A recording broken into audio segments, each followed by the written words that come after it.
We love to have some precious moments in our life. And I mean, who doesn't love it, right? And we often want to go back and kind of relive. And I think in this day and age, we usually do that with the photographs that we have in our gallery. And, we kind of relive those moments, even though probably we can't reenact the entire thing. And I feel every photographer who's pursued their passion of becoming and helping others capture moments should be credited for and should be saluted for it. So, you're listening to the Totally Indian Football Show with me, your host Siju, and today I have a sports photographer. And for all of us sports fans, I think pictures and images of iconic moments, whether it's to show a glimpse of sorrow, a glimpse of happiness, joy, despair, you name the emotion, and we have a photograph for that. And I mean, all kudos goes to all the sports photographer. But today we have a special one on the show. His name is Shibu Nair. Shibu, welcome to the show. Hi, hi, you. Well, let's get started then. To start with, how did you, I mean, where did this whole love and passion for photography come? Because I see your page and it's not only sports that you cover, you're also a wildlife photographer. So when did you decide to pick up the camera and then, fell in love with it? For me, basically, photography starts very early age. Like, since I was born and brought up in a remote place called Valpara in Tamil Nadu. So, like, I was born in Valpara, brought up in Coimbatore with my granny. So, like, every year on the school annual leave, my parents used to take me to that place, Valpara, where, like, you can see full of wildlife. There starts my love for wildlife. And then means when I shared it with my friends, in my school days, they used to like make fun of me, like I we have seen animals like in zoos and all.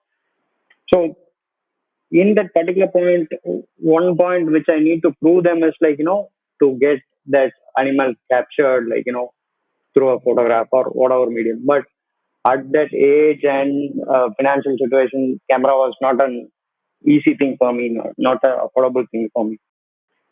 That passion in me, like, after my college, basically, I'm a corporate guy with 12 years into corporate. By that means, I got to get my camera. Later, then I started photographing wild sports, not exactly the international sports kind. I mean, it's like local sports. I used to play cricket.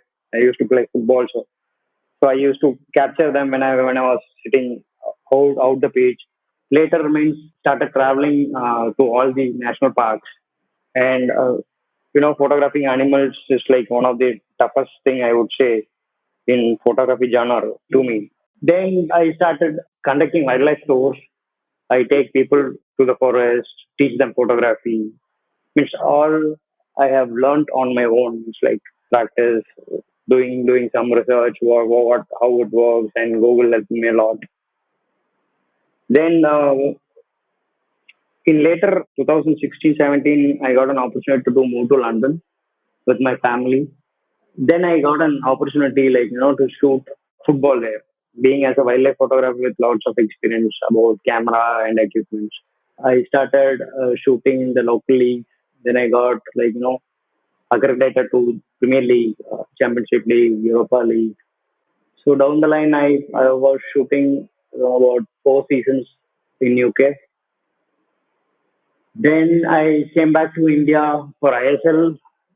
Because of Corona, I didn't get through. Means like there are so many formalities with the ISL guys. Then I joined a club called Kerala Blasters and started shooting for them.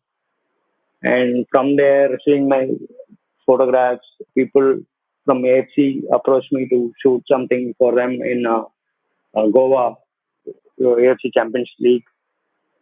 Then I got tied up with the AFC, and till now, means last 2 3 days before only I came from Kolkata. I was shooting for ATK Kuala Lumpur, that AFC Cup match. Then I'm all here. This is my journey, like where I start sports photography. Kind. Right, you mentioned you started very early in the age, and it's because also thanks to your where you stayed, your parents or grandparents took you to the wild. that's how you started wanting to capture them. So if I may ask, is one, how old were you? And secondly, I mean, which was the animal that you first captured? See, every wildlife photographer's wish is to capture a tiger or a lion. The first thing I captured is like a monkey, which was playing around. I was so impressed with that activities of the monkey doing. You commonly say like monkey business, like it was playing around. So like monkey was the first animal I started with. Right. And everyone, like especially in the field of art or even otherwise, when you're working in a, if you're a businessman or whatever the field is, everyone has a process, and especially photography and photographers have their own process that they go through. So when you first clicked that photo, right, you mentioned that you, the first image or the first animal that you captured was a monkey. What did you do? Like, you went back home, you looked at the photo, and what actually made you or make you realize that probably taking photographs and capturing moments is what you wanted to do? See, like yeah, I joined Facebook in 2009, and everyone in Facebook is like my profile is kind of completely with wildlife photographers. And when I see every post, you see either a tiger, elephant, lion to an extent, and nobody was willingly to post a monkey or a deer. So I wanted to why not a local animal should post. Then I started doing that. When I saw the photograph which I clicked, I was like not okay with that photograph. Why? Because seeing comparing others is the first every photographers will do. Same as me. I compared my image with few other guys. My photo was not good. Then I also know there is an option called Photoshop. You need to edit or color correct your image. Then later I started photographing. Then I wanted to learn Photoshop. I learned Photoshop. Then I got to know it is about 60/30. I would say 60% of good photograph and 30% of Photoshop or like color correction would give you the best out of the best image. Right. And after having that much experience, that you garnered and you made sure you want to get into this field, what was the response from your family like? Yeah. It's not a very conventional career option. So what was the first reaction from your family when you said you wanted to become a wildlife photographer? See, it's like, no wildlife photographers earning a good money selling their image. It's about teaching photography or like conducting wildlife tours. And in my group, I was the youngest. And I say like 10 years back or 15 years back, I was the youngest. Everyone was a senior guy. And they supported me when I resigned my job and told my wife I want to continue my passion. And she supported me and gave me confidence saying like you are doing good at your job and you should proceed this. Let's say if in case financial situation, she is also working, so she said to an extent I can manage, so like you can uh, bring it into live in 2 3 years, not a problem. This was a support from my wife. If my wife didn't support, I don't think like I'm sitting here and speaking to you. I'll be in some corporate doing the same old thing I was doing. Right. And I'm sure you've also won many awards for the work that you've done. So if you can share about that journey where you started getting rewarded for the work that you were doing. Earlier, there were only two platforms where you can showcase your image. It's like Indian Nature Watch is one of the oldest one, and Facebook, where they have contacted like people like in Facebook. There are groups, wildlife groups, so they used to conduct wildlife photography exhibitions, tours, competitions. So like I started participating in that, and I got few not international awards kind, normal awards. And my work in wildlife is not awarded that much, but yes, got some few awards. But still, my images are there on few books where I contribute them for free for the cause of nature and wildlife. And you mentioned that when you and your family moved to UK is when you got a chance to explore the field of sports. But I'm sure it wasn't that easy the way you just mentioned it. So if you can take us through how did the transition happen, and how did the whole the opportunity arise for you to work in sports, or specifically football in UK? Yeah, that was an interesting story. See, I'm a football fan, and I'm a Chelsea fan. Like when I went to UK, I wanted to see a live Premier League game, so I was browsing for the tickets, and the tickets were around about 50, 60 pounds. When an Indian, or when a nation moves abroad, they usually check the money, like 50 pounds is like 5,000 rupees for a ticket. That is not worth going for. And later, with my interest, my wife said, you can go and check the tickets, and if you want, you can go and come. Means I was browsing for the tickets. You know how internet works. Means I was browsing, and I got a pop up on my Facebook saying apply for a sports photographer. Then I tried this agency called AHPix. That's the first agency I was into shooting football in UK. I approached them, and they said, want to give a test shoot, and having a good, I would say, kind of good knowledge about photography. Wildlife and sports is like almost kind of an action kind. So with that experience, and have got a prior few experience shooting local sports and rally races, I've given my demo shoot, and they were so happy, to see the images, the composition, the cropping way, the color corrections, everything. And then they said, okay, we will get you all accreditation for the games. And in UK, it's you have to get your images published so that you can get money. So not like India. Means you can see around about top games like Manchester or Liverpool or Man City. You can see more than 60, 70 photographers in the game. And it's like when your image is getting published, you will get money. Not that you are shooting that game, you will get money. So every photographer will be behind that one particular scene where like goal scoring shot or a celebration. So and I started doing it for 2 3 months, and I got my publications, and my agency gave some good opportunity, shoot for Derbyshire Times News, and 2 3 clubs for me to shoot. Like I was shooting for Doncaster Rovers, Mansfield, Chesterfield. All these clubs are tied up with my agency. So I was the uh, photographer who was shooting them.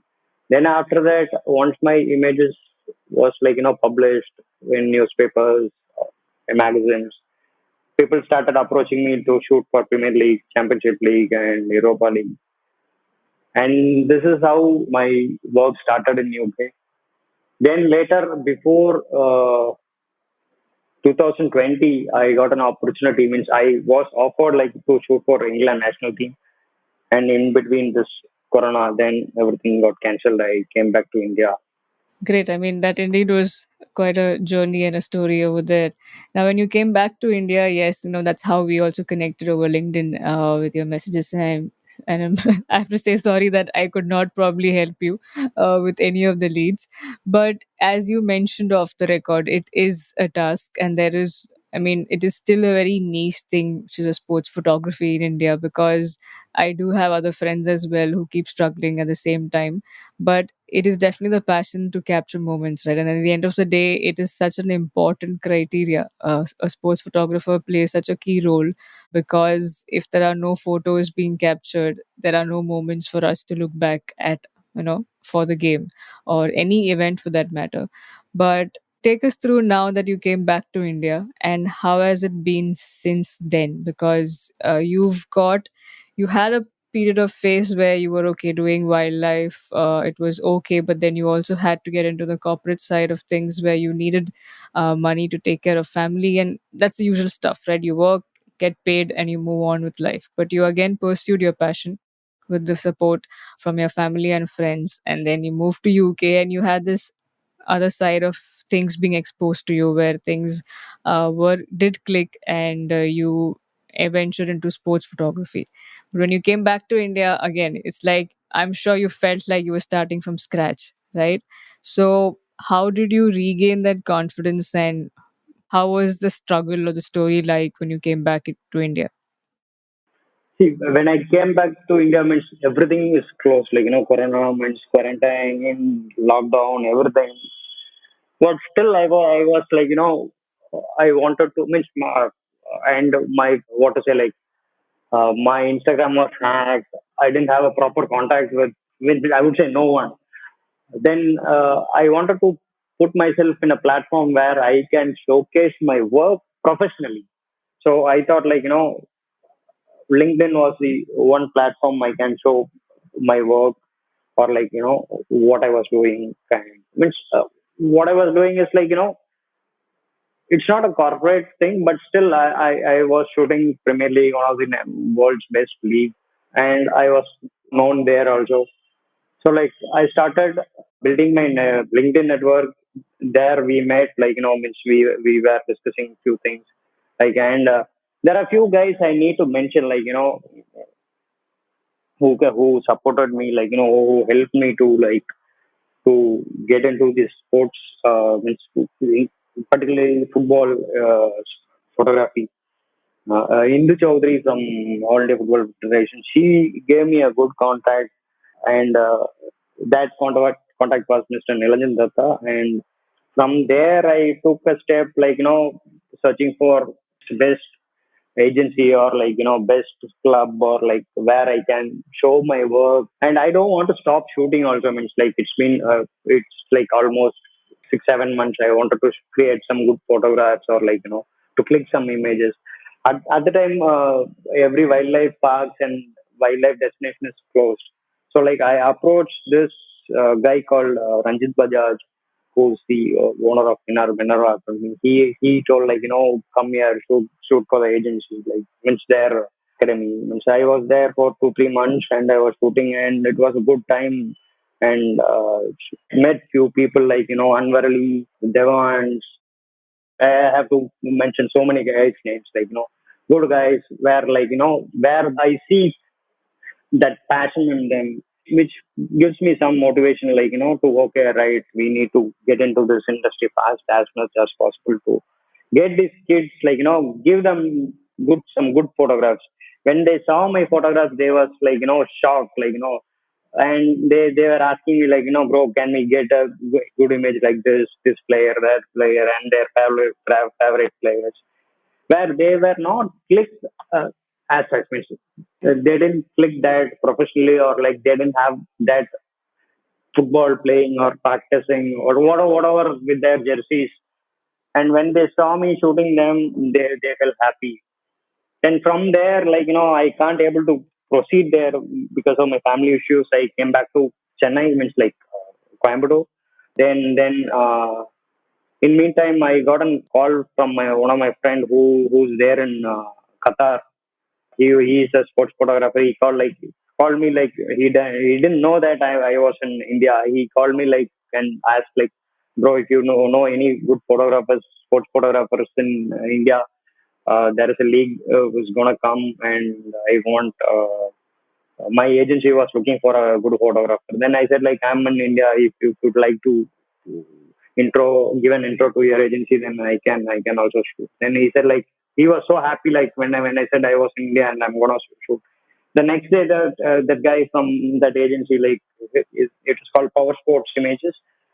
He called me, like, and said, like, to share my profile. When I shared my profile, he was so happy to see that, and he gave me an opportunity to shoot for in Asian Champions League in 2020. And from there, it started.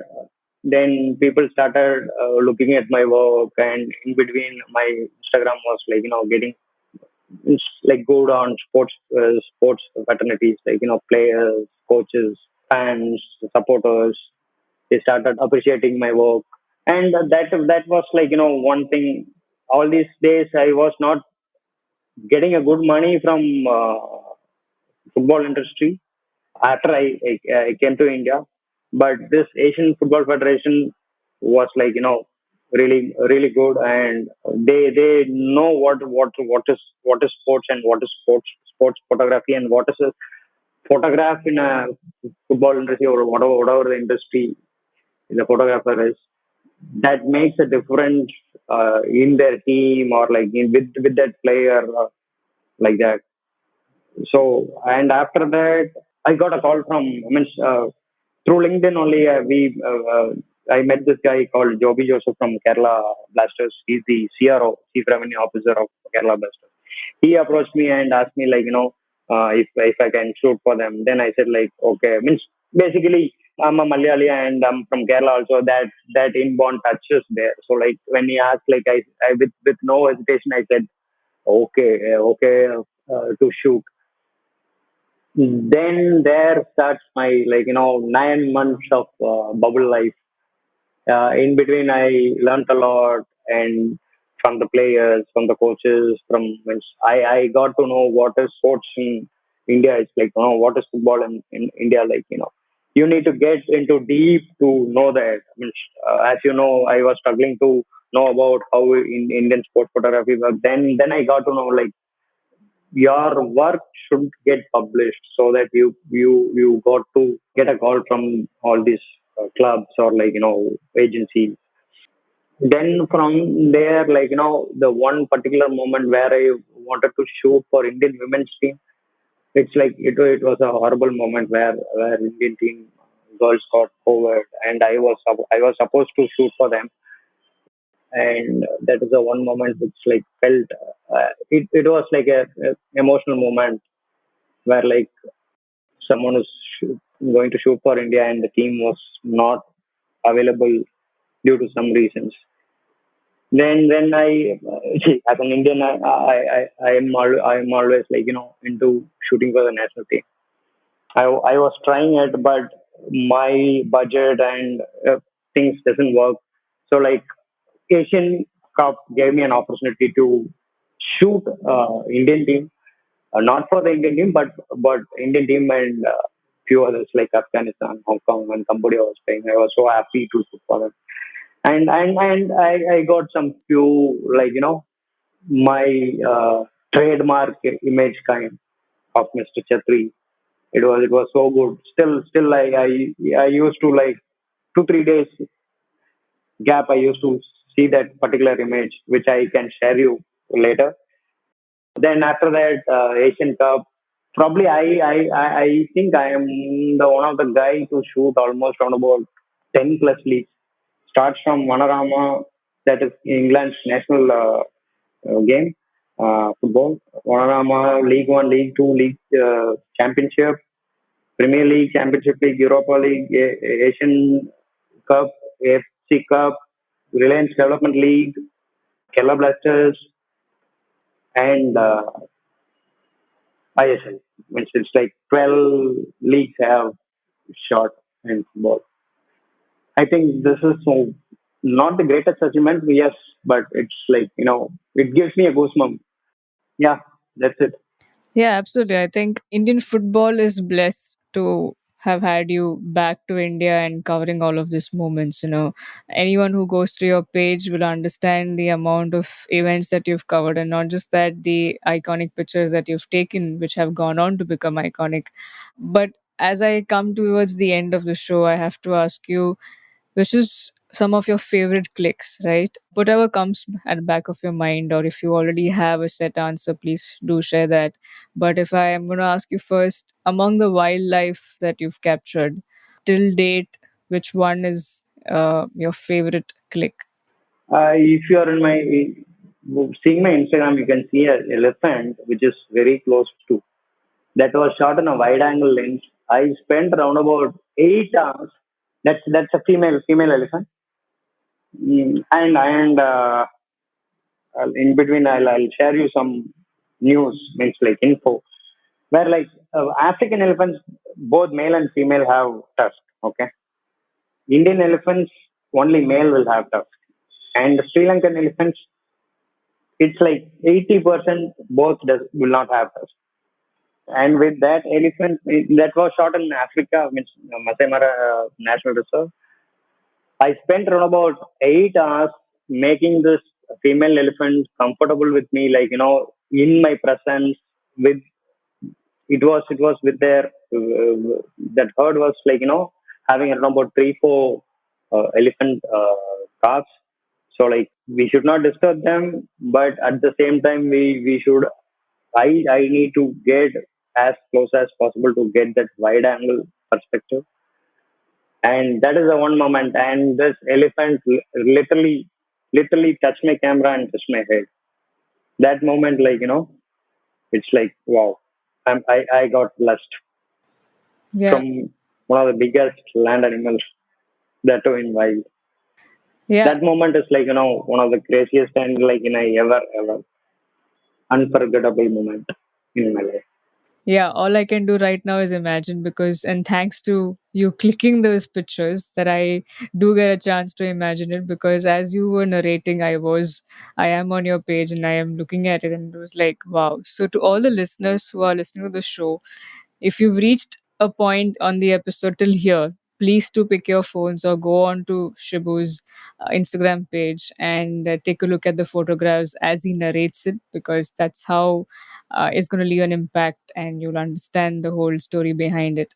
Now, coming to the sports side of things, one photo that you really cherish you have clicked from your days in international football, like covering sports football outside India, the Premier League, EFL, or whatever, all the tournaments that you've covered outside India. What's that one picture that you cherish? I think the first I have pinned it of Kevin De Bruyne, where like not that is not an easy image. See, when you see that image, like it looks good, but in an ground like football ground or like stadium, it is very difficult to get a individual player in the frame. And this was the shot, like which gives a goal for Kevin De Bruyne. And there are two posts I have posted, not the celebration one. This image looks like one favorite image of mine, where like see, looking at the image, nobody will think that yeah, we can also get it. But in a game, in a crucial game, teams fighting for scoring or winning, I got this guy, one of the best midfielder in Premier League, and this was like published in newspaper everywhere. So like that is one image which like gives me like, and again says like goosebumps to me. Yeah, I mean, if anyone looks at this and says even they can do it, they will probably only be a sports photographer like you. I don't think any one of us will look at it and say, "Oh wow, even we can take it." So I do understand, and like you mentioned, football being a team sport, and then you have the stadium filled with fans to get one player and a player like him in a solo photo in a frame. It's quite a crazy one. Now, coming back to the Indian football bit, or even you can probably have include the AFC tournaments that you've covered as well. What's that one moment you cherish? I think you mentioned about a Chetri's photo. Is that it? Is that the one, or do you have something else? Chetri's photo is like means I haven't photographed Chetri 3 4 months back till I haven't photographed him. This was the first time I was shooting for him. And knowing him as a legend, like wanted to create a good image of him was my target. Okay, and that was the image which I can one fine day if I made Chetri, like I'm gonna give him that image as a present for him. Why? Because that image is like against Afghanistan, five defenders or like midfielders surrounded Chetri, and Chetri having the ball. Five red shirts and one gray shirt. That was the one image which is like still means like what I'm saying is like I haven't photographed Chetri, and that was my target, and I wanted to give him the best, but I got this best. But before shooting, I didn't have anything particularly on my mind, but this was a moment which I didn't miss. I got it. And next one is like favorite would say Sahal's image against ATK Mohan Bagan, first match of last ISL, last year ISL. He scores a goal against five defenders, and he was the one having the ball in between them. That was one of my favorite and all-time favorite. And Sahal, just gave me a flying kiss for that image. Yeah, I mean, all of these photos, as you are narrating it, I mean, I can the beauty that just comes out from your narration is incredible. And yes, all I can tell you is Shibu that I'll try my best to probably get this episode heard by the captain, so he knows and he's aware of this photograph that's clicked by Sure. you, and one day you shall meet him and gift him that picture. Thank you so much, Shibu, for sharing your story, for sharing your journey. And thank you so much for capturing all these moments. Like I started the episode with saying that, you guys give us a reason to go back and probably have a smile on our face, reminiscing all those moments, especially when it comes to sports. May you continue to capture both wildlife and sports. And all the very best. And thank you once again. Thank you, Siju, for giving me such a good opportunity to speak. It's like now I'm more emotional. Means I was not used to tell this to any one of them. Now I got to tell myself or express my thing, what I'm going through and what I'm doing. And it's so thank so much. Thank you so much. Thank you so much. Thank you, Shibu. Thank you. The intent behind the show and Humans of Indian Football is this to share stories of people. There are some incredible people out there, and we're just on that journey. And thank you for sharing and choosing us to share this part of journey of yours. And please do that. I'll again remind you that, the last segment where he talks about the photographs, please go onto his page, Shibu Nair, and check all the photographs that he talks about. And we will wait for that one image of a captain to be shared. Thank you once again to all the lovely listeners for continuing to shower your love on our episodes, on our podcast. Please continue to do so. We are nearing a big 50. This was episode number 47. Couldn't get better. And thank you once again. We are available on all the audio platforms, so you can listen to this anywhere and wherever you want to. I'm your host, Siju, and you were listening to the Totally Indian Football Show. Thank you.